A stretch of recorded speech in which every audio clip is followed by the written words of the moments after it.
我穿越了，穿到古代长明县一家商人家里。古代商人地位很低，但我家还不错，属于大名鼎鼎的富商。我有了个大名，叫程毅，字仰光。大义希望我身为程家二房嫡子，坚毅不屈，挑起大梁，以后光宗耀祖。但可惜了，本人能躺着享受，实在不想再拼搏，尤其不想再经历一次高考，不，科举。我百日宴那天，爷爷大宴宾客，在宴会上，我第一次见到崔珏。崔家遭贬，崔珏的爹被小人进谗言，丢了乌纱帽。爷爷觉得崔珏的爹有大才，便主动送上拜帖。崔珏的爹崔庸便携带幼子崔珏前来赴宴。爷爷特意找人给我算了一命，说我以后会成为贵族。爷爷乐死了，认为我以后定然会高中状元。他精心拼了2张桌子，补上红布，桌上摆着的全是笔墨纸砚仿制的纸官帽、文书，还有武官的绶带。乖孙子，去捡一样吧。爷爷将我放在桌上，一大堆人围在桌边，边嗑瓜子边笑。仰光长得可真可爱。是啊，一看就是做官的命，以后要高中状元。爷爷乐得哈哈大笑，对我说：仰光啊，去摸个东西吧。我看了一眼桌子上放的东西，暗暗叹气。拜托，我一点也不想当官的好吗？当今天子昏胤，丞相和太监掌管朝政，以我的性格，进去官场很可能会死，做官是不可能做官的。我扭头打量四周，一眼看到站在桌边的崔珏，小孩子3、4岁的模样，梳着小发髻，小小的身子站得板板正正，一张雪白的小脸像个小老头似的，一点笑容都无。他的脸婴儿肥，做出老成的表情，特别搞笑，让人恨不得捏上一捏。恶作剧兴起，我无视了满桌子的文房四宝，不慌不忙地爬到崔珏面前，伸手捏他的脸蛋。崔珏睁大眼睛，像是愣住了。哎，仰光怎么抓了个娃娃啊？还是个男娃子。众人议论纷纷。爷爷连忙道：仰光，抓桌上的东西。我不，我继续捏崔珏的脸，软乎乎的，真好捏。崔珏回过神，连忙往后退。我用力捉住他的衣袖，哪曾想他的袖子居然是随便缝上去的，嘶的一声，断袖了。百日宴在一片热闹中结束，大家都笑得很开心，只有崔珏愤愤不平。他走到我跟前，忍着怒意说：这是我娘亲才给我缝的衣袖，我假装听不懂谴责，咯咯乱笑。反正我是个小孩子嘛，他拿我没法。或许断袖让爷爷看出端倪，知道崔家现在窘迫。百日宴后，他便邀请崔庸到家里当夫子，教导堂哥程月功课，每个月奉上月钱。崔珏自然也跟着过来一起学习。崔庸答应了。有了银子，崔珏穿上好一点的衣服，身体端坐的笔直。小小年纪已经懂得控制情绪。奶娘抱着我，偶尔去书亭外观望他们读书，低头对我说：易少爷以后也要读书的。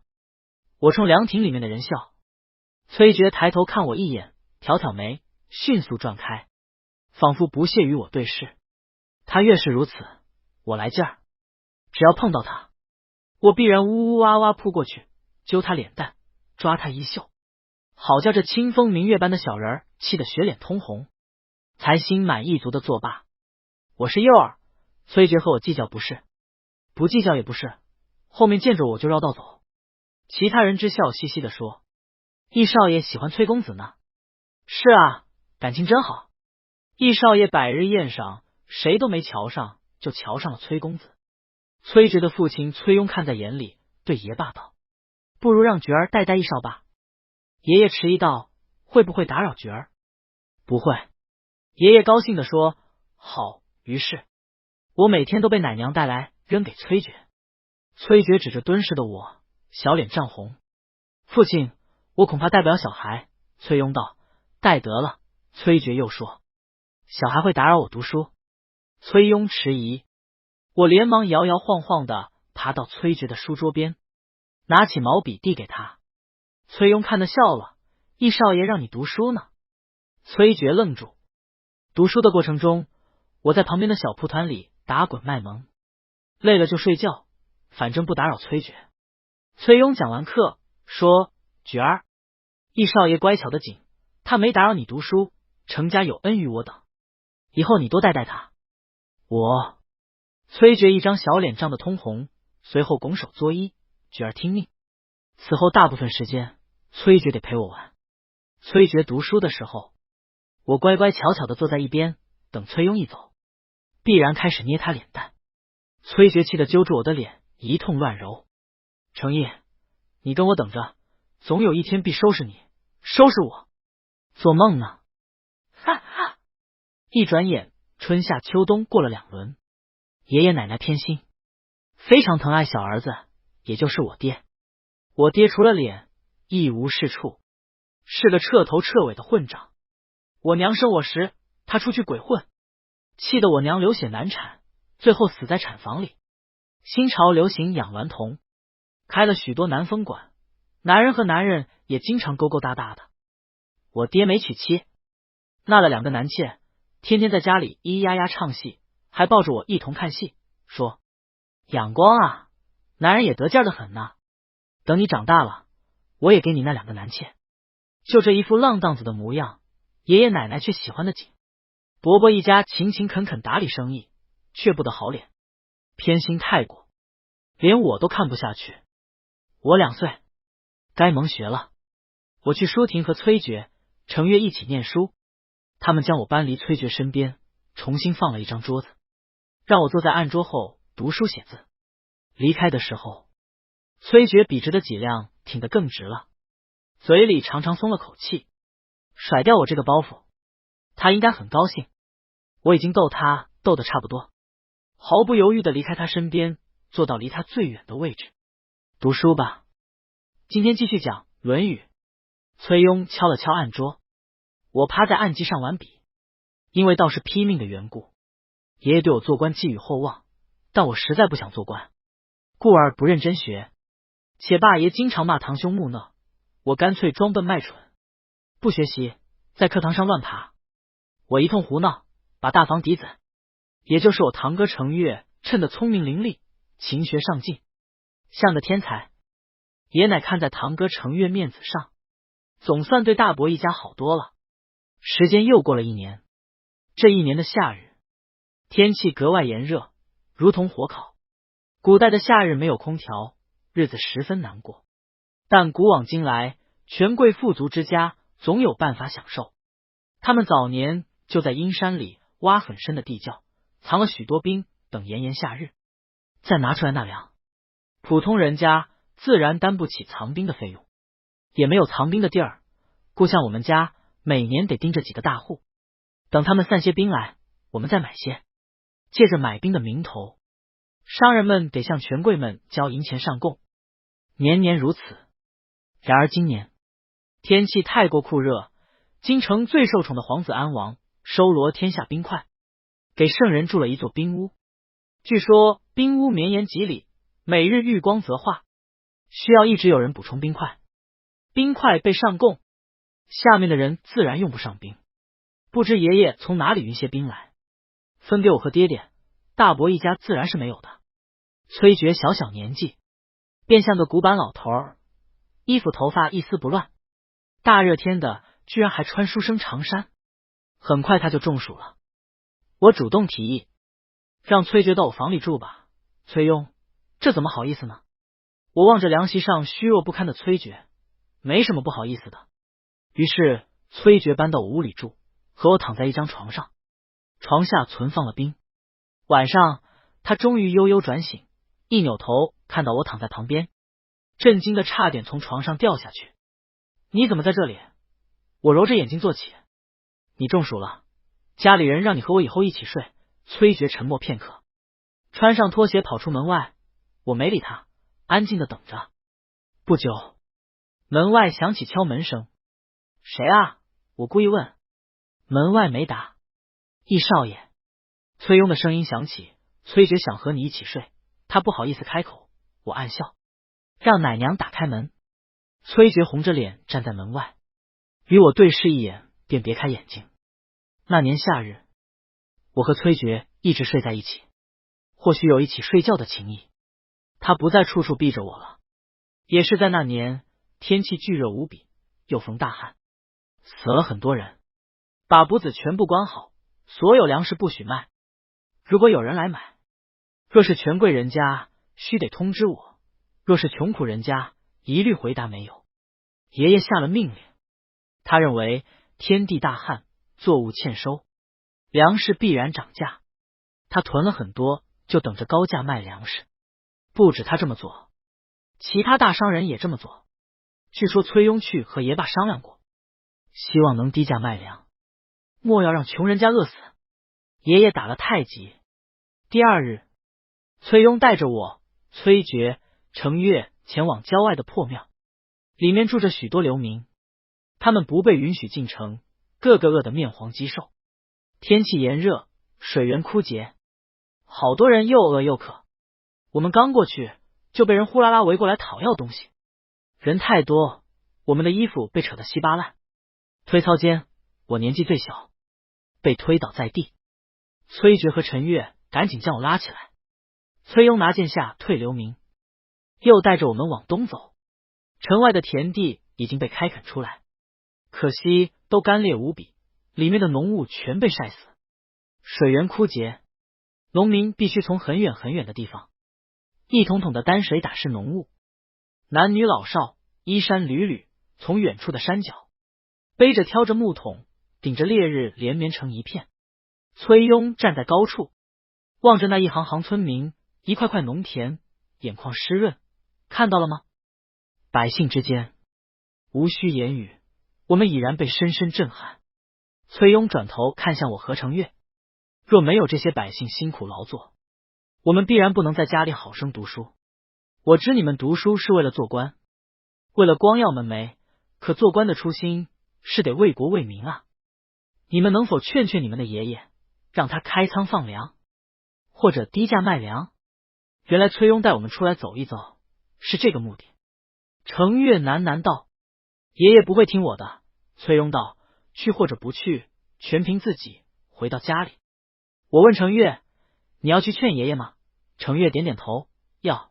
我说：那就约个时间，明天一早我们去见爷爷。程越：好。翌日早晨，我们拜见爷爷。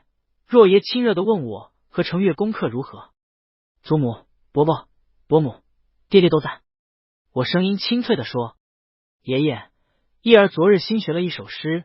爷爷微笑：哦，什么诗？我：锄禾日当午，汗滴禾下土，谁知盘中餐，粒粒皆辛苦。爷爷大为高兴，一儿竟然会背诗。哈哈，我一向不学无术，倒让人惊讶了一把。我又说：爷爷，我们不是劳作，却能享受荣华富贵，天地变幻之时，也当为平民百姓出一份力。爷爷表情瞬间冷下来。崔庸派你做说客，你听他的还是听爷爷的？犀利的目光让我头皮瞬间炸开。我转头看向程越，程越原本要站出来的，见到爷爷的神情，吓得缩了回去。所有人都盯着我，就连一向浪荡的爹爹也紧急站起身：一儿，过来。我咬咬牙，字正腔圆的回答：爷爷，您已大富大贵，生平汉室便是入朝为官，您不缺银钱粮食，缺的是名声，不如稍稍不失人情，百姓定然感念您的恩情。若有寒门读书人受您的恩惠，以后成家后带入了朝堂，也有好听的名声。再者，倘若成家后代科举不中，也可凭借名声举荐为官，百利无一害，请爸爷考虑。客室安静，所有人大气不敢出。过了片刻，爷爷忽然哈哈大笑起来，将我抱在怀里道：小小年纪已然懂得厉害，也敢当面澄清，好，不愧是我的孙子，我们程家有望了。他非常高兴。那日过后，爷爷又开了店铺，低价售卖粮食，同时让人转达一少爷让他这么做的。我劝说爷爷的过程也被加油添醋传了出去，一时间我被人奉为有大仁义的神童，我一个头两个大。我知道，爷爷想把名声留给我，助我入官场。本朝当官有2条路，一条科举，一条举荐。他是铁了心要送我当官。崔庸待我依旧如常，崔珏却不再躲着我。以前我们躺一张床，他一定离我远远的，中间隔着楚河汉界，睡觉必然背对着我。如今他翻过身，和我面对面，呵，你挺好的。我坏心眼起，故意往他怀里拱。珏哥哥，人家哪里好啊？他忙不迭的往后退，自重。我差点笑喷，故意像八爪鱼一样搂住他，假装沉睡。小孩犹豫片刻，怕打扰我睡觉，任由我抱着他睡。他穿衣规矩，言谈举止也规矩，就连睡觉也规规矩矩。这一睡就睡了3年，年年夏日，我都和崔珏一起睡觉，纯粹的睡觉。每次醒来，我都四仰八叉的躺在床上，占据大半江山。崔珏被挤到边缘，用无奈的眼神盯着我。这几年间，安王在太子被废后，成为最受宠的皇子，如日中天。崔庸单独教我和崔珏，教的东西不再是《论语》诗词写字，而是一些人情世故、官场历史。我本就是成年人，崔庸给我讲这些，我毫无障碍的接受了，还和他交谈愉快。等过段时间，我猛然回神，不对，这些不该是我一个几岁不学无术的小孩知道的。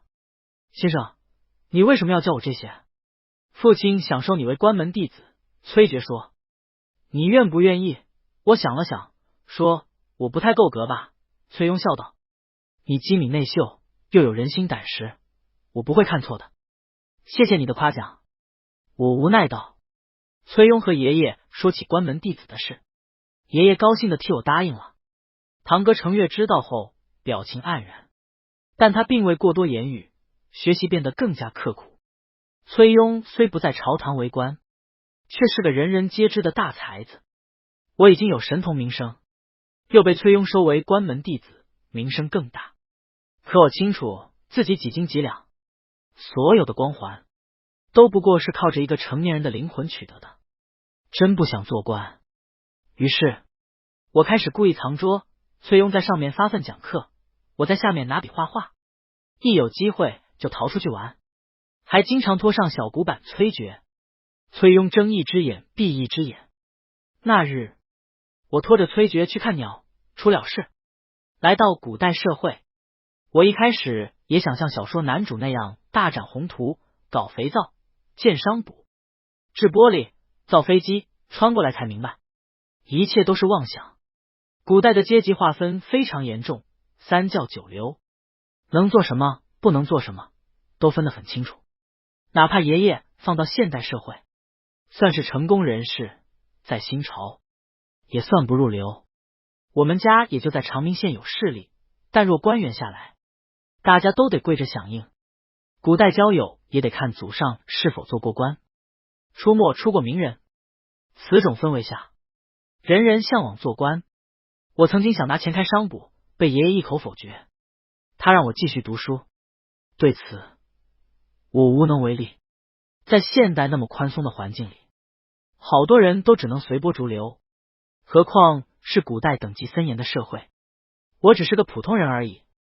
那日我带着崔珏去看鸟，听说市场上卖禽类的老头捉到了一种罕见的鸟，通体雪白，头顶带红，疑似仙鹤。我立即拉着崔珏去市场，准备买下来。黄老头和我商议好价格，将笼子递给我。我看了一眼，丹顶鹤无疑。这只鹤我们要了。一道傲慢的声音从身后响起，转过头，后面站着一名年轻人。总管，有人喊道。崔珏上前道，在下是名山崔氏的崔珏，这位是长明程家的程义公子。这只鹤我们已经买下了。名山崔氏，前头的年轻人上下打量崔珏，冷笑。崔珏，崔庸的儿子？崔珏疑惑，当初我们父子在你们崔家做事，你们却随便找个罪名将我们赶走，哪晓得现在又遇到了。年轻人说：“崔珏，别摆崔氏的派头，天下谁人不知崔氏已经和你们划清界限？崔庸沦落到商人家里做夫子，这就叫报应。把鹤给我。”不给。我听他羞辱崔珏和崔庸，便来了气。这是我先买的。年轻人终于把眼光落到我身上，轻蔑道：“商人之子，也敢拦我们新南侯家吗？”新南侯家是当今最受宠的安王的妻子的娘家，在门阀森严的新朝，我们的确得罪不起。那年轻人道：“崔庸卑鄙无耻，德不配位，教出来的人果然也不懂礼数。你骂我父亲。”崔珏忍无可忍，指着年轻人道：“目猴而冠，狐假虎威。”年轻人暴跳如雷：“崔珏，是你自找的，打！”几个人围上来拉扯崔珏，我这边只带了一个仆人，根本不是对手。崔珏被打得遍体鳞伤，丹顶鹤也被抢走。我扑在他身上大叫：“安王当街打人了！安王当街打人了！快报官啊！”一嗓子叫得惊天动地。安王野心勃勃，觊觎天子之位，我不信他会纵容下面的人给他惹麻烦。我身上挨了2脚，差点没把我内脏踢出来。集市上的人认得我，有人去通报家里，有人真去报了衙门。程毅，你没事吧？崔珏惊恐地抱着我，我躺在地上装死。不许走，拿住他们报官！崔珏指着想要跑的年轻人大喊。我被紧急送去看大夫，县令和程家的人跑来扣押了年轻人，必要叫他血债血偿。年轻人终于怕了。此事因我一直昏迷不醒，闹得极大。尤其我喊的安王当街打人更为口口相传。太子被废后，皇子明争暗斗，都想拿对方把柄。此事涉及崔庸、崔珏，我又是当地有名的，神童竟把事情传到京城去了。病床边，崔珏拉着我的手默默流泪。易少爷是为了我才被打伤的。等人走光，我从床上一咕噜坐起身，快给我点吃的，我要饿死了。崔珏目瞪口呆。为了收拾那年轻人，我硬生生在床上躺了1个月，期间是崔珏给我偷偷送吃的。崔庸知晓真相，笑骂我年纪小，心眼子却多。从他口中得知，崔庸曾经官拜翰林大学士，是废太子的支持者，替废太子求情才会被革职，是他自己主动不回崔氏，怕连累族人。崔珏还有个姐姐跟随娘亲在崔氏。最终侯家派人登门道歉，送上厚礼，此事才了结。那年轻人也不能在侯家做事了。又过了几月，废太子病重，皇后跪祭坛忽然口吐鲜血，圣人大为触动，召回废太子。为父位也无名，就让他在庄子里养着。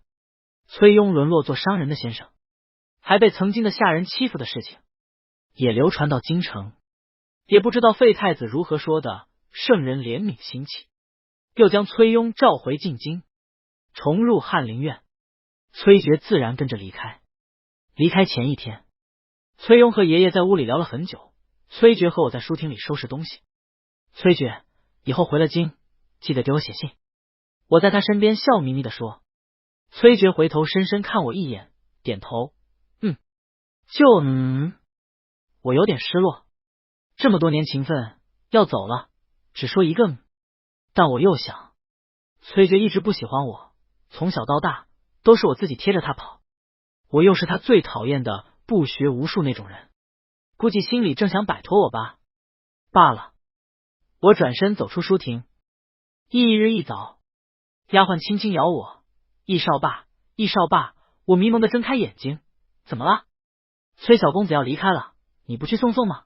我拉被子盖住脑袋，好走不送，等到天大亮了，我伸着懒腰，慢悠悠的洗漱好，懒懒散散的走出房门，心里琢磨着去东边赏花，还是去西边钓鱼。此时已到春天，阳光明媚的好日子。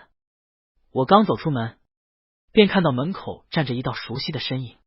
少年背脊单薄，身姿固长，即便安静的站着，也有种人如美玉的高雅之感。崔珏，我着实大吃一惊，结结巴巴道：“你怎么没走？”崔珏在阳光里微笑：“总要和你道了别才能走。”我一时间心情很怪异，也不知是高兴、惊喜，还是纯粹的吃惊，十足怪异。崔珏说：“崔庸须得及时回京，先走一步，他则留下来等我。”程兄，我走了。崔珏说，他如玉的脸晒得有点红。他的话一向很少，因为崔庸教导我们少言少错，谨言慎行。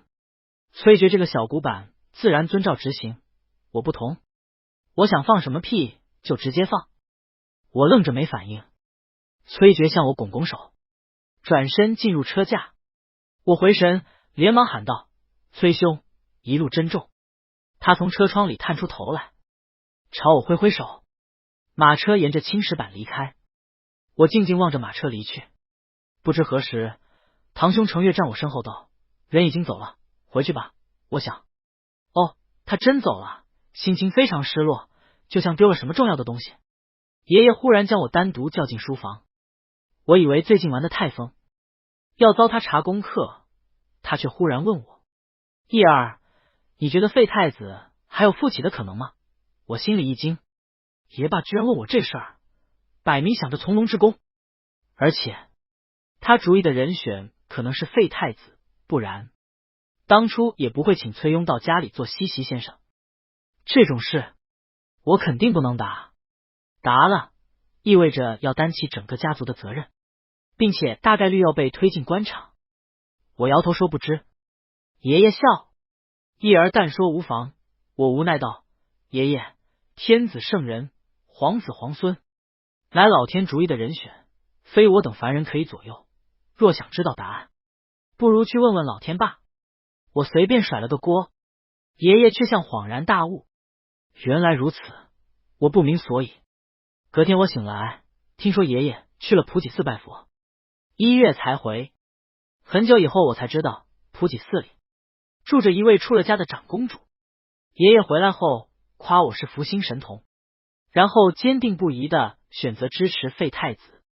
我无奈，我知道他一开始就有倾向性，这是一场豪赌，赌赢了所有人都能飞黄腾达，赌输了全家遭殃。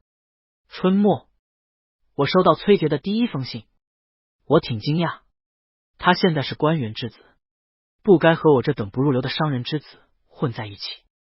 信里他讲述了回到京城的一些琐碎小事，问我安好，并且明确要求我回信。我想了想，拿起毛笔随手写了一封，打发人送去京城。就这样，我们几乎月月都在送信。他每次来信都明确要求我回复，霸道的和他谦和有礼的形象格格不入。时间久了，我也习惯了，这种感觉很奇怪，那个人明明不在身边，却又像从未离去。一晃眼又过去了8年，我已年满16。那日丫鬟将我书房里的东西拿出来晾晒，我才发现崔珏给我写了1箱子的信。更奇特的是，我竟然把所有信件都收了起来。8年可以发生很多事，比如安王横征暴敛，圈地练兵之事爆出，被圣人贬黜，废太子再度获得圣心，成为太子。他能重新回到太子之位，除了能臣辅佐，自然也离不开钱财。长明程家是当初供养废太子的富商之一，因此废太子回归后，便求皇帝定下程家为2位皇商之一。我们一家喜气洋洋的搬往京城，所有人都说程家发达了，程家以后要做贵人了，但我并不这么想。京城虽繁华，然也是龙潭虎穴，尤其处于皇位之争的波涛中，稍有行差踏错，就可能万劫不复。在京城，我再次见到了崔珏。刚搬来那日，我们家宅子东西还没安置好，一片混乱。忽然仆人通报：“老爷，崔大人和崔公子来了。”我跑出去一看，8年不见的崔夫子款款走进来，脸上蓄着胡子，身后跟着一名身高腿长、气质清冷的青年。那青年穿着一身白衣，乌黑头发挽起，用一根碧玉簪簪住，容颜俊美，眼神平静，不是崔珏是谁？崔珏！我高兴地冲他招手。青年抬起头，看到我，平静的眼眸里浮起一丝惊喜，诚意，久别重逢，自然无话不谈。这8年，我不想科举，上课上的乱七八糟，从神童变成寂寂无名之辈，颇有伤仲永的意思。且因做事放浪形骸，和三教九流一起厮混，成为人人摇头的顽棋子弟。崔珏却声名鹊起，才名如珍珠般璀璨，且因长得俊美，被称为京城8大公子之一。我们两个天上地下，相差甚远。崔珏并没有嫌弃我，我们在小院里喝了不少酒。很奇怪，明明8年没见，见面却十分熟人。或许是经常写信的缘故，崔珏像是一直在我身边，他的离去恍如昨天。他来见我，表现如8年前般，叫我很快和他混成一团。月光明亮清晰，淡淡银辉洒落大地。崔珏坐在石桌边，容颜如玉，恍若神仙。他连喝酒的姿态都好看得让人心痒痒。大概喝了2坛子酒，大家都醉了。崔珏眼里蒙着一层水润润的光，直盯着我瞧。我摇着酒壶，醉醺醺的问：看什么？他说：刚见面差点没认出你，变化真大。我使坏凑到他跟前，揽住他胳膊。那我是变好看了，还是变丑了呀？他的脸倏然红了，甩开我的手，不要这么放肆无礼。我嘿嘿笑，我又不是第一天放肆无礼，本少爷一向放肆。崔珏别过头回答啊，本少若是好看了，还是难看了？我推他，他瞪我一眼，没说话。我摇摇晃晃凑到他跟前，你变得真好看。崔珏的白皙的脸颊浮上红晕，我哈哈大笑，起身，摇摇晃晃的走回自己位置。小心！他站起来扶住我，无奈的说：都说了不要贪杯，酒逢知己千杯少，高兴吗？哈哈！我扑到他身上，醉倒了。迷迷糊糊间，我像是被人抱起放到床上。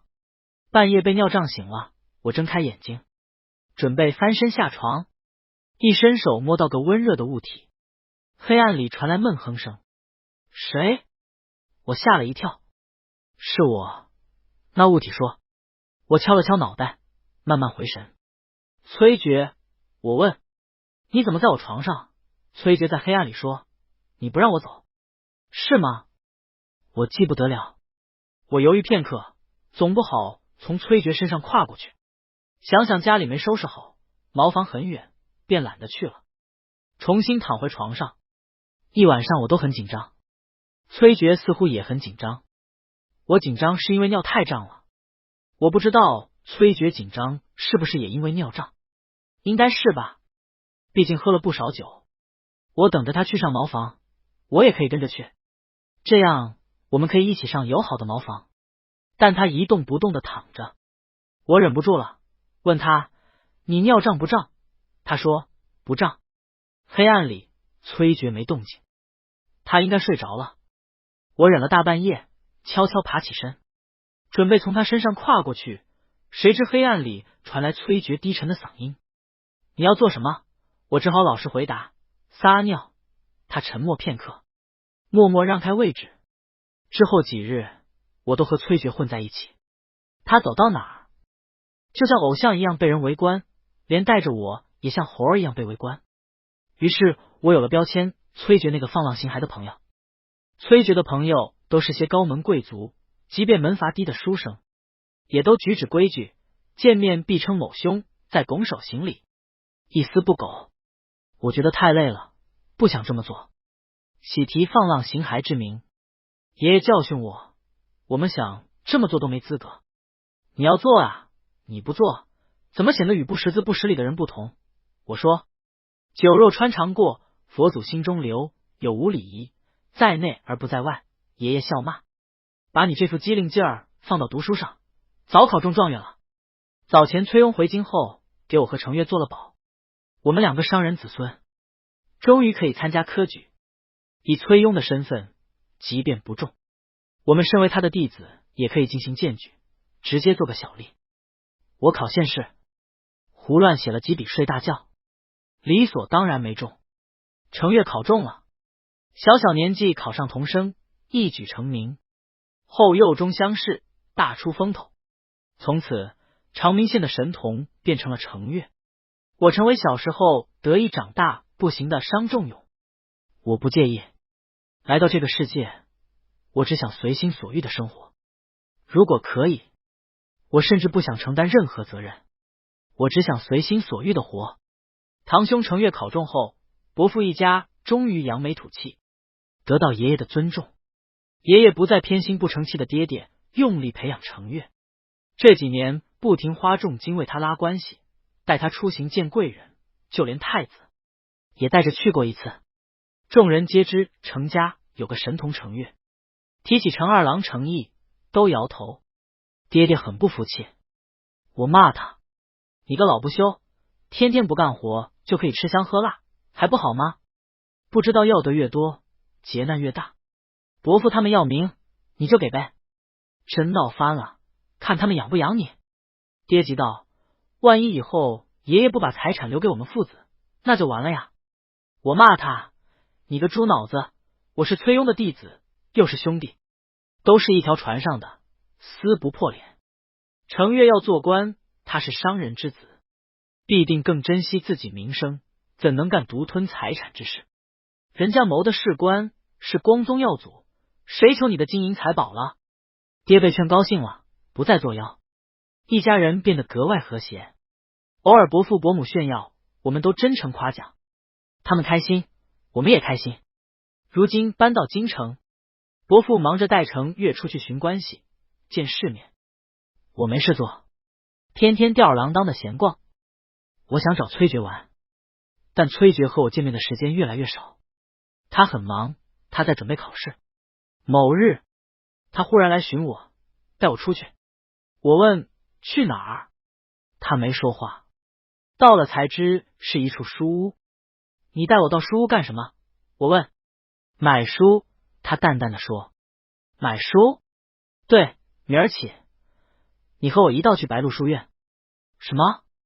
我才不要去书院，书院里管得特别严，我也不喜欢学四书五经。崔珏皱眉，程毅，你都多大了，还要这样浑浑噩噩过日子？时日宝贵，你尽早收敛一些，好好读书。我扭头就跑，他迅速抓住我的后领。崔珏看起来文质彬彬，力气居然奇大。我想起崔庸当初带我去看刘明，四会使剑，难不成崔珏也练了武？但练武又如何？看我黑虎掏心，我迅速转过身，抱住崔珏的腰，使劲挠他嘎吱窝。崔珏的嘎吱窝很容易痒痒，一挠就会笑。程毅，你个混账！他一边笑一边骂。早晚有一天我会收了你。我继续挠他痒痒，他一边笑一边飙泪一边骂，终于反剪我的双手，将我压在地上。他还闹不闹？我闹你个天翻地覆！他忍无可忍，愤恨无比的抬手打我屁股。还闹不闹？啪啪啪，有点疼。我觉得挺丢脸，都10多岁的人了，还被打屁股，抽牙咧嘴的挣扎，屁股都被你打肿了。放开我！他压住我不放。在我们拉扯间，一群小姐走进书屋，看到我们衣衫不整压在一块的模样，崔珏连忙放开我。我老脸一红，赶紧起身冲几位小姐招手。我们刚刚闹着玩呢。小姐们惊讶，没想到崔公子也会和人打闹。崔珏拱拱手，咬牙低声骂我，都怪你，我算奸。小姐们转头叫来老板，春日来先生的书到了没？老板说到了到了。几个小姐高兴的不行。春日来，崔珏脸色突变，你也在卖春日来的书？老板陪笑不敢说话。读书是件神圣的事，你们把春日来的书和圣贤的书放在一起，就是侮辱圣贤。崔珏生气的说。老板打了个哈哈，带着小姐们去选书了。我走到崔珏身边，你很讨厌春日来？崔珏握拳。当然，这家伙写些艳情书籍就罢了，还把我的名字写进去。若要我抓到是谁，定叫他求生不得，求死不能。我缩了缩脖子，闹了半天，崔珏给我买了一堆书，让我滚回去准备，明天来接我上学。我回到家的书房里，翻开书稿发愁。春日来就是我就是春日来。爷爷不让我接手商部，我开始写小说卖钱。一开始没想如何，没想到大受欢迎。现代的男频小说肯定不敢写，被查到要被定造反之罪，就只能写风花雪月。我好歹经受过现代的偶像剧洗礼，写出来的东西虽然烂，但在古代已经算很超前。为了打响名气，我借用了崔珏的名头，杜撰了一本言情小说。即便以后崔珏查出是我，看在同窗朋友的面子上，他也不会真砍了我。后来我的名声真打响了，赚得盆满钵满。我被崔珏压着上学。我对古代的京城很感兴趣，这段时间一直在京城里游玩。崔珏带我到处见人，但大多人对我痛不痒，毕竟我只是个商人之子，他们只是看在崔珏的面子上敷衍罢了。我不介意，老实说我不喜欢这样的场合，但令人意外的是，因为我会斗蛇、玩鸟、下棋、看戏，居然得同样爱好的一帮玩棋子弟赏识，其中就有翼王。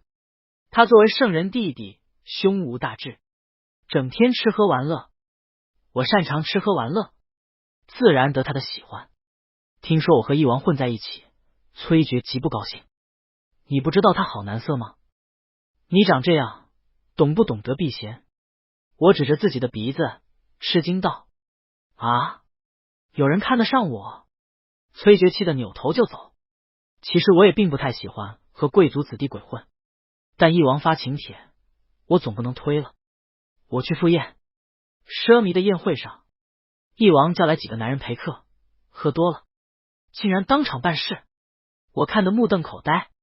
事后，翼王将我招到身边，亲切问候，手居然放在我的大腿上，我吓了一跳，绞尽脑汁想走。崔公子来了，有人喊道。崔珏从门外大步走进来，一张脸黑沉沉的，他朝翼王行完礼，指着我道：殿下，他是我的人，还望殿下放过。翼王吃了一惊，原来崔公子也是同道中人。崔珏没答。我问：翼王殿下和崔公子是朋友？翼王殿下说：当然是了。我厚着脸皮站到崔珏身边，朋友妻不可欺，殿下，我可以跟崔公子走了吗？崔珏瞪我一眼。翼王愣了一下，上下打量我，你这不要脸的劲儿真讨人喜欢，若你不是崔珏的人，我今天就办了你。我汗毛倒竖。走吧。崔珏皱眉。我赶紧溜到他身边，被他带出王府。崔珏静静的往前走，一言不发。我烟头看脑的跟在他后面，不敢放屁。我说过什么？半晌，他忽然扭头冷冷道：让你不要和翼王鬼混，他好难色。我缩了缩脖子，我又不知道他真会看上我。我在长明县横着走，听过男人喜欢男人，但没想到自己初到京城就被人看上，以后注意点。知道了，知道了。我摸着自己的脸，陶醉的叹气，都怪我长得太俊。崔珏气的甩袖离开。翼王吓到了我，为屁股着想，我闭门在家，问就是在读书，实际在写小说，期间一直很平静。2个月后，我的身份被崔珏发现。当然，我早就预料到会有这么一天。我们关系很好，他在我的房间里进出自由。那日我出去了，丫鬟将他放进屋等我，然后他就看到我还没写完的手稿。等我回来，看到他阴沉的脸，以及放在书桌上没来得及收起来的书稿，立即明白事情败露。此情景早就在我脑海里演练过无数次。我当下扑通跪倒在地，抱住他的大腿哭嚎：我都是被迫的啊！崔珏咬牙切齿的指着我，手指颤抖：春日来居然是你！诚意呀，诚意！你就是欠收拾！打我吧，骂我吧，我嗷嗷哭！崔珏扬起的手放下又举起，放下又举起，好一会儿，一甩袖，气冲冲的离开房间。我得意的从地上站起来，拍拍衣服上的灰尘，冲他的背影扮鬼脸，你能拿我如何？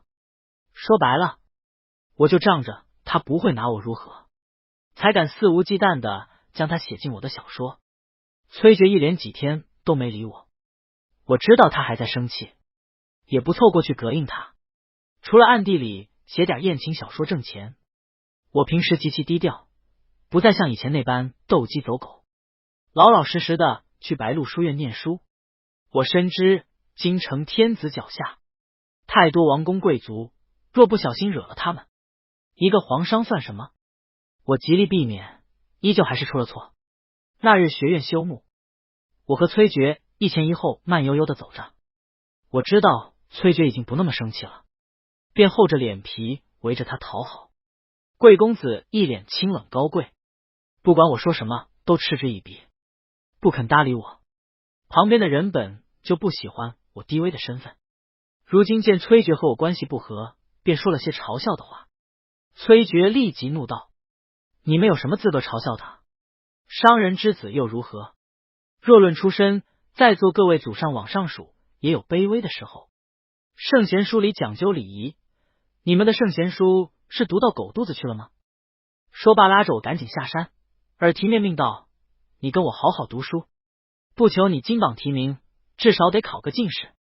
我之前给爹说过，让他举荐你做官，他说你学的不好，名声不足，即便少有才名，他也不会举荐你。我爹最近在考虑向陛下进谏取消谏官之事，他不可能举荐别人取消谏官。我惊讶，崔珏沉着脸点头。我倒吸一口凉气，那不得捅马蜂窝。你知道我爹的脾气，再难，只要正确的事，他都会做。如今的谏官早就失去初心，沦为权贵金钱交易之物。爹的意思是见考不见官，见考不见官，一见考不见官。我大笑道：好，好，好。崔珏瞪我一眼：好个屁，我爹已经不可能举荐你，你现在唯一的路只有科举，知道了吗？知道了，知道了。我嘴里叼了根草，无所谓的掏掏耳朵。哎，我们高雅的崔公子，刚才居然说好个屁，还不都是你，次次都是你，没见你之前我绝不这样。你以后好好跟我读书，别再放浪形骸。这小古板不说话则已，一说话又开始唠唠叨叨，无趣的紧。我赶紧往前跑了，跑了没2步，前面出现打斗声。我跑过去一看，被围殴的居然是堂兄程月，而围殴的几个人都非富即贵。我心里罗伊一声，程月怎么惹上了这伙人？倘若插手，我可能也要卷入其中。但又一想，我们又没分家，一荣俱荣，一损俱损，总归逃不掉，便赶紧上前阻拦。别打架呀，大家有话好好说。几人看我一眼，骂道：滚，我护住堂兄。几个人干脆连我也打。住手！崔珏赶过来。在崔珏的调解下，几人恨恨看了我们一眼，转身离开了。怎么回事？我问程月。程月懊恼道：他们几个老是看不起我，发生了点口角。他们骂我是商人之子，我一时气急，骂他们是叛臣之后。我倒吸一口凉气，刚才那几个人来头并不小，祖上是投靠新朝的臣子，也是被鄙视的地方，他们非常不喜欢别人提这件事。崔珏将我们送回家，到了家里，爸爷骂程月：你平时寡言少语，我还当你稳重，却不想惹出这种事，不如学学你弟弟，看着风流不羁，实际上谨小慎微。堂兄垂头丧气。我道：爷爷，先别骂了，我们被人看不起不是1天2天，这京城遍地权贵，惹不起啊。不如我们回尝明县如何？爷爷不肯。义儿啊，你来京城感受低人一等的滋味，就该明白。爷爷，我为什么一定要让你们科举做官？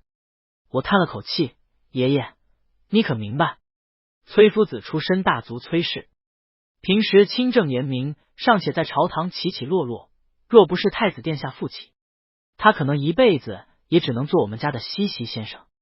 我们家祖上无官，朝廷亦无党棚，一旦踏错，全族皆危啊！爷爷沉默良久，那就一辈子做被人拿捏的商人吗？叶儿，我们不往前冲，后人会怎么想？就像你刚才所说，倘若我们先祖有人在朝为官，我们也不会如此艰难。我道，爷爷，我们在长明县这么多年，不说一手遮天，但绝无他人可惹，安居一隅，繁衍生息，顺其自然即可，没必要现在冒险。若有不对，我们可退往南方，那边商人地位高些，若留在京城，怕会横生枝节。爷爷，富贵险中求，一儿，男子汉大丈夫，当要入朝拜相，光宗耀祖，必应后代。我知他心意已决，不再劝解。新朝的罪，动不动就连做3族，连做9族，除了嫁出去的女儿，全都要被追究。爷爷是当家人，他做了决定，我们只能用力和他一起走。最后，爷爷带着厚礼，和程月一道登门道歉。原本以为此事了。那日，我约崔珏去郊外踏青，程月感激我仗义，将他新做的马车送给我。那马车参照了京城贵公子出行的派头，华丽非凡，叫人一见就喜欢。我见他诚恳，便收了他的礼。我邀上崔珏一起驾车去回归寺，路上山清水秀，风景宜人。小古板冷着个脸，不怎么说话。路过一条崎岖山路，忽然马车颠簸几下，轮子居然脱落，车身翻向悬崖。车夫见势不妙，直接跳车。我和崔珏在车内还没爬出来，车已经翻入悬崖。崔珏大吼，拉住我！我下意识拉住他的衣服。崔珏在车没有翻下来之前，已经爬出半个身子。只见他用力挣脱，眼疾手快地抓住一棵树。我在他后面抓住他的衣服，挂在半空。谢天谢地，车子宽大，前方的车门也很大，我们才有机会爬出来。若是小马车，恐怕身子就卡在车门边了。马车摔到底下，发出轰隆的声响。我拉着崔珏的衣摆，在空中晃来晃去，好一会儿，我才从眩晕中回过神，说：“这就叫飘飘欲仙吧。”崔珏骂道：“都什么时候了，还有心情开玩笑？”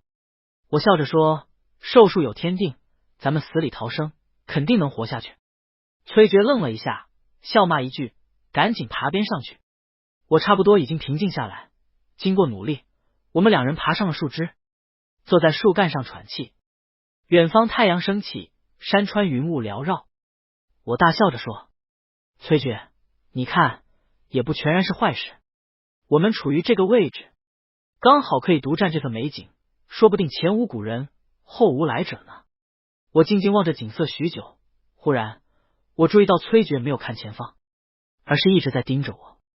我扭过头：“你盯着我瞧什么？”他迅速别开眼，脸有点红。没什么。过了片刻，他似乎恢复镇定，叹气：“不愧是你，还能说出这种话。倘若和你死在一起，葬身于如此美景中，倒也不算差。”光照着他的侧脸，给他镀一层淡淡的金。他的侧脸线条优美凌厉，眸子如星辰璀璨。我忽然感受到了他对女人的吸引力所在，心头一跳。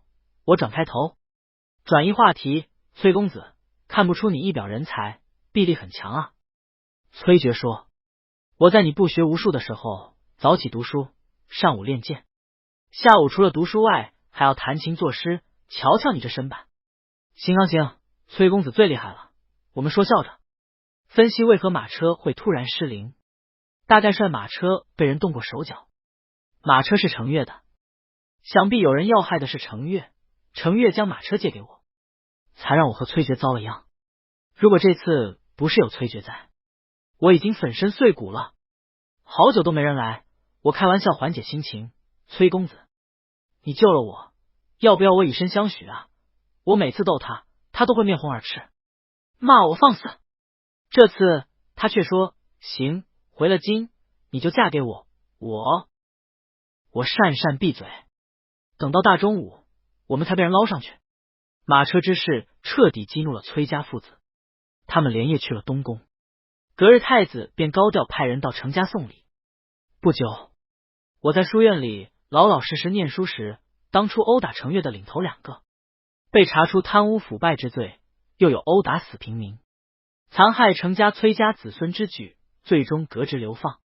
荣华之家转眼覆灭，之前高高在上的贵族转瞬成为丧家之犬。一转眼，春闱到了，程月闭门不出，挑灯苦读。在春闱前，我几乎没见过他。崔珏和程月参考，我为他们加油鼓劲。到了放榜之日，崔珏理所当然地中了状元，程月中了20名进士，举家欢腾。爸爸已然垂垂老矣，眼睛却兴奋得犹如孩童。那日，他带领我们全家到祠堂跪拜，又想大宴宾客，被我阻止了。月儿好不容易考上进士，为何不摆宴席？伯母很不高兴。我拱手道：兄之前得罪李家，李家落罪，此事才过去没多久，我们当低调行事，考进士都不能庆祝，那还有什么意义？伯父拍着程月肩膀：锦衣夜行，不如不行。我默然片刻，退到一边。程家大宴宾客，向许多人发了请帖。崔家父子上门，就连太子也送了份礼物。京城权贵瞧见这一幕，能来人的来人，不想来的也送了礼物。一时间，程家风光无限。我依旧当着我的纨绔子弟，天天浪。崔珏入了翰林。历来有句话，不入翰林，不做丞相。2品以上官员都是翰林出身。翰林院在文人以及官员心中地位非同一般。程家想通过崔家关系让程月入翰林，刚好崔庸呈请圣人取消谏官制，拒绝了我们家的请求。爷爷和伯父厚着脸皮去，被扫地出门，很是恼怒。当初他落魄，是我家收留了他，如今却连举荐都不肯，十足忘恩负义。我听得眼皮子直跳，赶紧劝爷爷，崔大人有自己的苦衷。再说入了翰林失意者比比皆是，不如求个别的门路。伯母气道：程毅，你哥中进士，居然连宴席都不让摆，如今要做官，你也不肯去求崔家，我们是一家人啊！你当真嫉恨你哥到如此地步？我叹道：爷爷，倘若崔大人真是忘恩负义之人，今日我们也站不在天子脚下。我们能有今日，崔大人定然在太子殿下面前美言的，不然天下富商这么多，太子殿下为何独将皇商资格给了我们家？官场凶险，崔大人又处于风口浪尖，您让他见官，那不是自打脸吗？其他人都看着我，目光里充满怀疑。若说上次宴会之事令家人不快，我不肯去求崔庸，则惹恼了大伯一家。做官是程家毕生梦想，我居然拖后腿，他们自然会生气。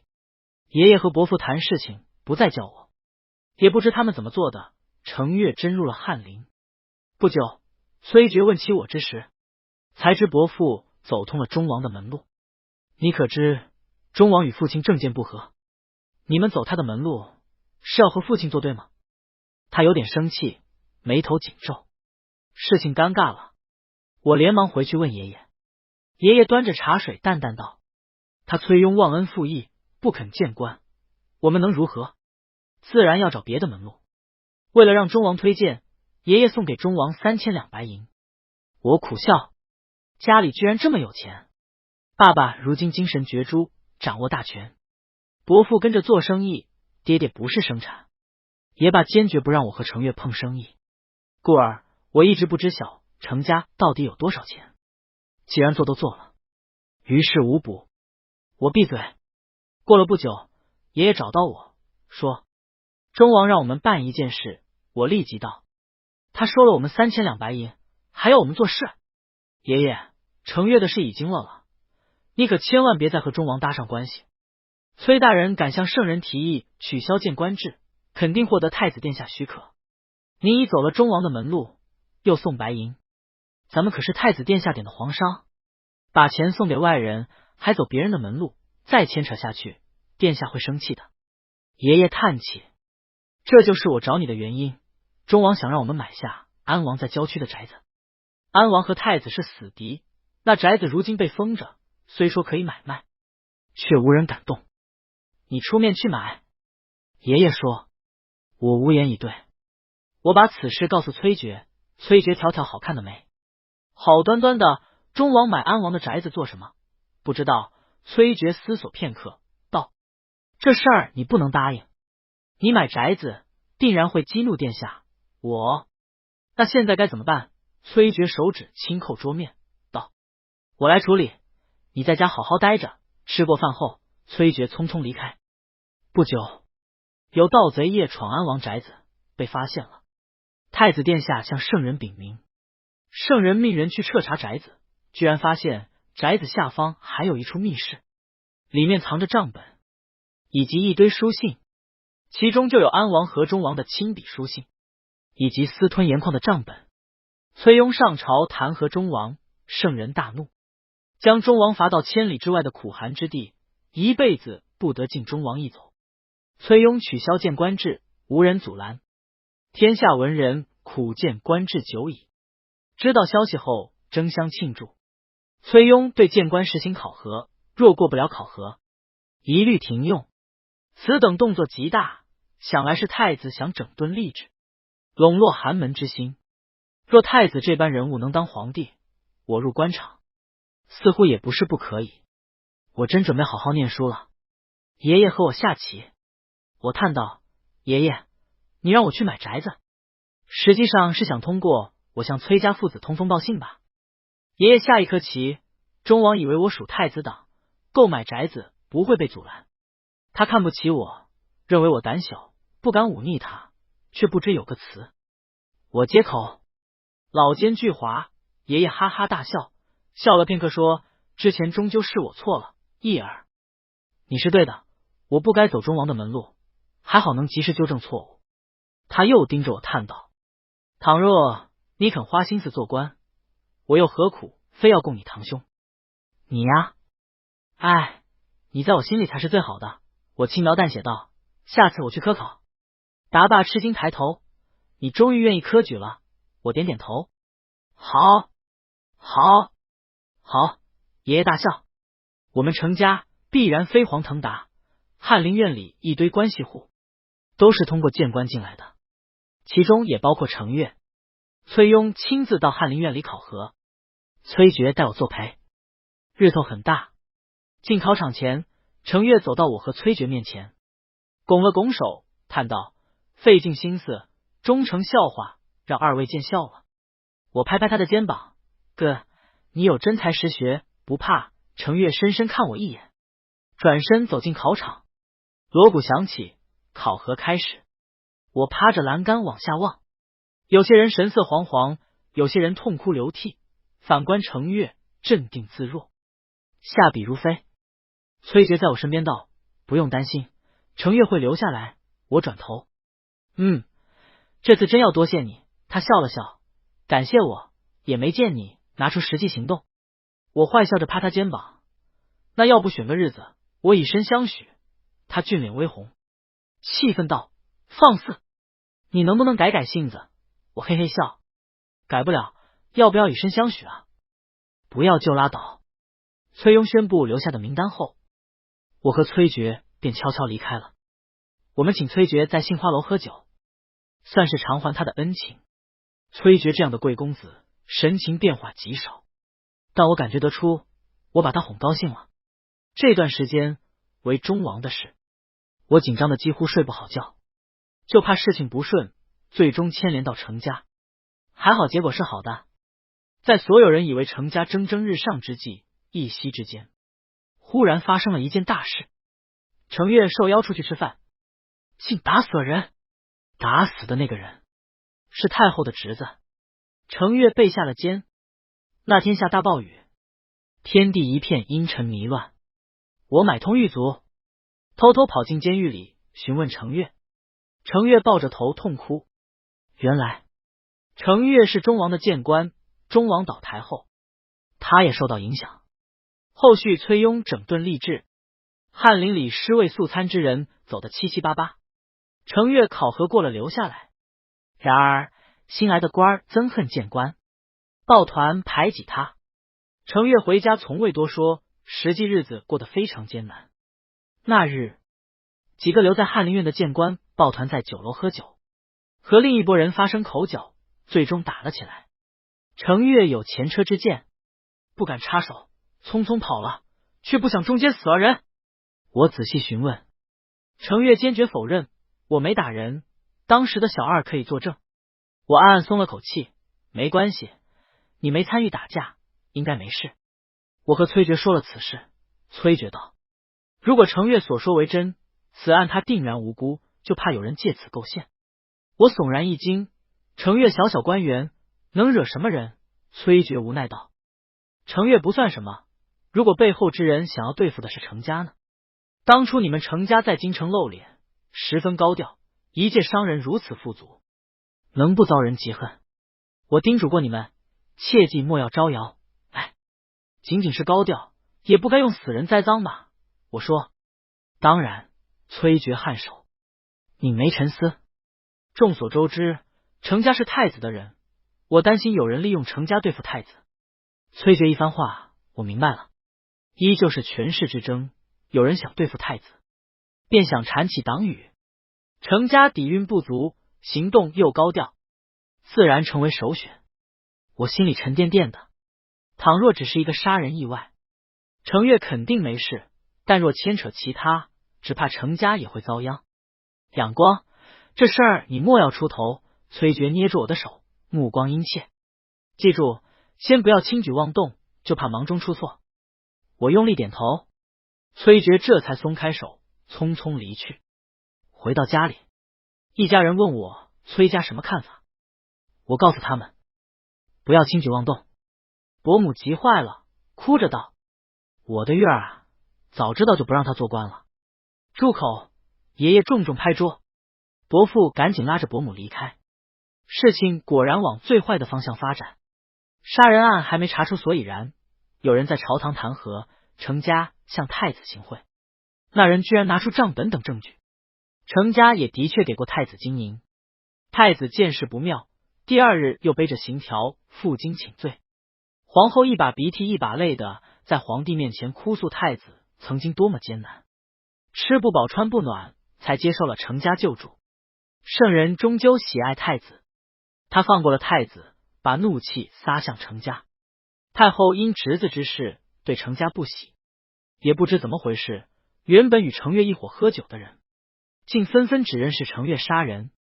太后大怒，程家被抄家流放，异族人到最偏远的地方服徭役，子孙后代不得离开边境。天要亡我，天要亡我！在圣人正式下旨之前，我们已经得到了消息。爷爷发出惊叹，口中吐血。爷爷！我们冲上去，围着他默默垂泪。我无颜去见列祖列宗啊！爷爷捶胸顿足。我咬咬牙，转身跑出城府。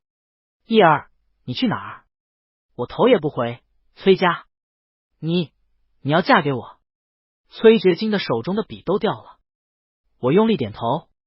本朝有嫁出去的女儿不涉罪治律法，人人皆知我程二郎不学无术，从不参与朝政，也不涉及经营，贪生怕死下，赶紧找个人嫁了，圣人也不会追究我。你是我朋友，仁义上救我也说得过去。可是崔珏结结巴巴。我急道，不是真嫁，我哪敢占你崔家的门楣？我做你的妾，你把我纳了，在律法中也算行得通的。我留在京城周旋，先把程越的罪给减了，至少不用发配那么远。等时机成熟，你再给我放妾书，两全其美。崔珏怔怔的望着我，哦，好一会儿，又不自在的问，若你做妾，不怕被人看不起？我苦笑，京城遍地贵族，又有几个看得起我程二郎的？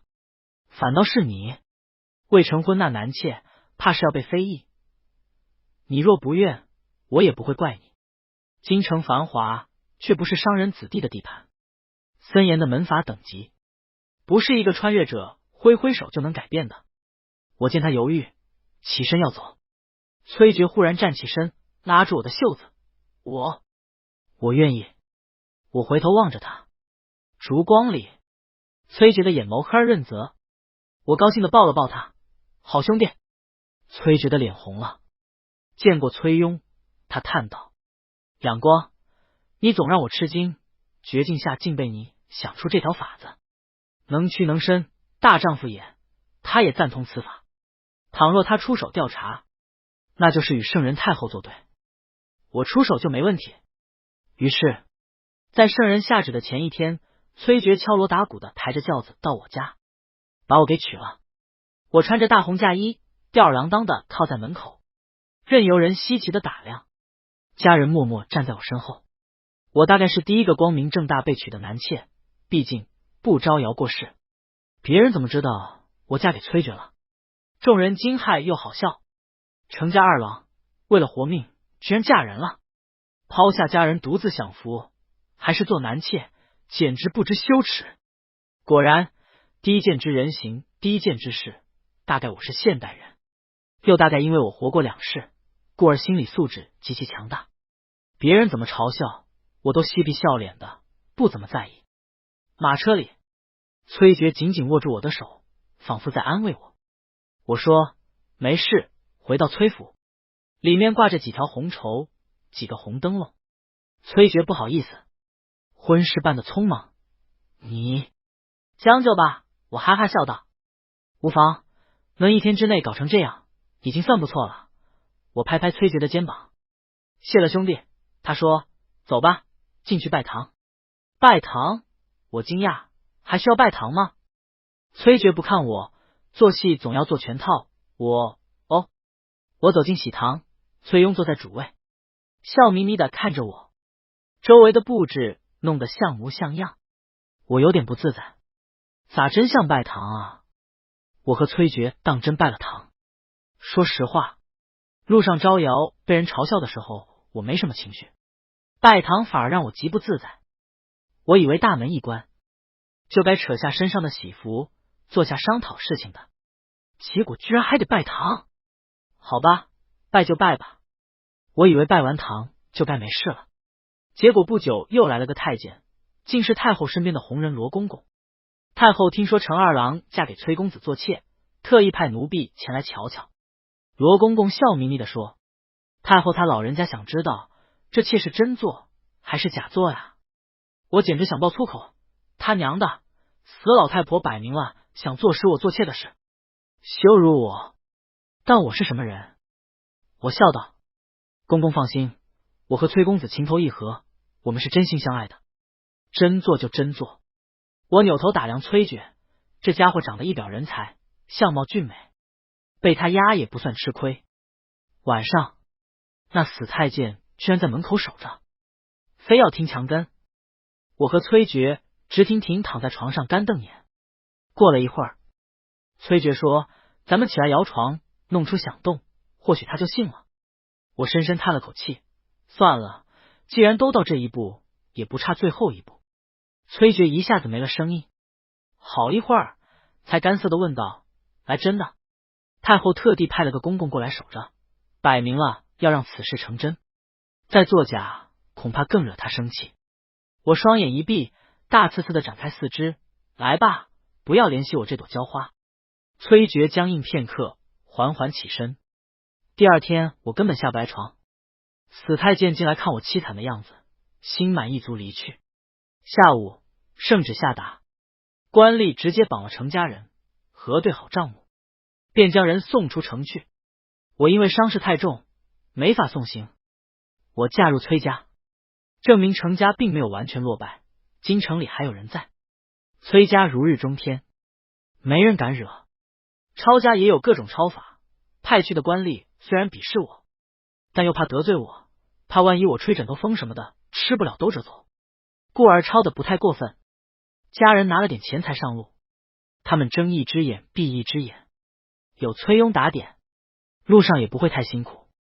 等我能下床，立即开始在京城活动，调查事情真相，从程月获罪入狱到太子被弹劾，事情发生的太快，根本来不及反应。如今我有了充足时间，我靠春日来的笔名存了不少钱。当初我担心程家落难，这笔钱我已化名存在别处，谁也不知。如今派上用场，靠着这笔钱，我多方打听，总算找到了当初酒楼的小二，杀人事件的目击者。崔珏和崔庸被其他事情绊住，想来是有人不愿意他们插手，故意使坏绊住他们。小二还没跑多远，路上差点被人杀了。我行动很快，将他带回京城，直接去了大理寺。崔珏脱身赶来为我护持，逼得大理寺重审案件。不久，程月的冤屈洗清了，拿到结案。崔珏道：解铃还须系铃人，此事太后盛怒，才会让程家一夜覆灭。咱们得去见太后。我大喜。好，在崔珏的周旋下，我见到了太后，将案件呈报给她。太后的怒气已经消了大半，亲自扶我起身。孩子，委屈你了，哀家被人愚弄了，我叩头。太后明鉴，从宫里出来。我的脑子浑浑噩噩的，知道案件逆转，松了口气。人忽然往前扑去，仰光。最后听到的是崔珏惊恐的声音。醒来已经是3天后的晚上。崔珏握住我的手，眼眶红红的，目光又惊又喜。如何了？我喉咙干涩。崔珏柔声道：没事了，太后已经和圣人求情，父亲也进宫面圣。不过程家行贿证据确凿，改判抄家不流放，程家可以直接改道回长明县。我松了口气，那就好。虽然没收了一辈子的家产，家人肯定很难受，日子后面也不好过，但好歹不用去边境受苦，人能保下来。我手上还剩了些银钱，养家糊口没问题。最后查出来的居然是安王的残余势力在捣鬼，他希望扳倒太子，重新回京，然而失败了。即便捅出太子受贿之罪，圣人也不愿意责罚他。我极少生病，但这次一病不起，很是虚弱。大夫说我内心郁结，忧心过重。我说已经不郁结了，会好起来的。崔珏摸我额头，似乎不发烧了。我有点不自在的别过脸。崔珏如今的言行举止十分亲昵暧昧，让我紧张。我也弄不懂是何心情。原本只想做一场假戏，结果因为太后从中作梗，我们居然真有了夫妻之实。要说讨厌他，并没有，我不反感他的接触，也并不觉得恶心。可我从没想过真和男人一起过，他是我朋友。我动了动，想起身，崔珏居然直接将我抱起来。我挣开他，往床里面缩了缩，我自己会起来。崔珏收回手。我说啊，对了，事情了结，你也该放我走了。崔珏神情微微僵硬，随即又恢复自然。他给我整理被角，起身道：你先养好病再说吧。我点头。又过几日，我病好下床，向他提放妾之事，崔珏避而不谈，后面甚至开始躲我。我气得在院子里跳脚发脾气。熬了1个月，崔珏避无可避。我逮着他质问：我家人在长明，你为何不放我走？你到底几个意思？崔珏沉默良久，说：行，我放你走。我松了口气。第2天，他将我带出城，给我派了个小厮，1辆马车。你去长明吧。我伸手。放妾书呢？他冷冷道：没有。我瞪大眼，没有放妾书，我以后都是他的妾。喂，崔珏，你不能这样！我破口大骂。他转身骑马，留给我一道挺拔的背影。走不走？不走就跟我回去。我气得吐血。你让我就这样走？咱们不是说好了演戏吗？现在戏演完了，你该给我文书，放我自由。谁给你演戏了？崔珏骑在马上，居高临下道：想来就来，想走就走。你当我是什么？去长明待一段时间，待够了就回来。如果不回来，我来接你。记住了，你是我的人。说完，他扔下我，骑马回城。我目瞪口呆，回过神，我连忙追他。喂，你站住！崔爵，车夫问我，公子走不走啊？